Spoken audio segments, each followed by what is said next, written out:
So Okay. bila once aku time tu memang aku tak ada duit. Just aku interested nak tanya. Okay. So once kita dah pergi, kita dah tengok rumah, kita dah rasa happy, dia ajak pergi minum. Bro kena bayar banyak ni.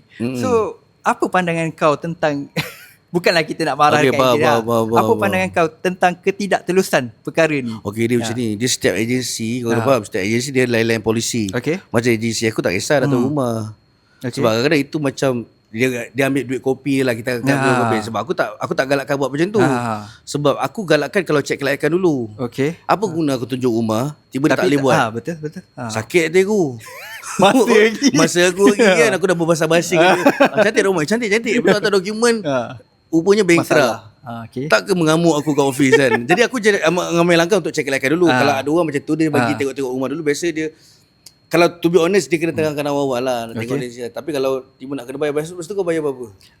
Tapi masa tu dia cakap kalau macam tak nak bayar duit kopi dia untuk review rumah, just jatuh deposit lah sikit. Dia cakap untuk tanda setuju rumah tu. Salah lah benda tu. Aku tak buat macam tu. Salah kau agensi aku tak buat macam tu. Okay.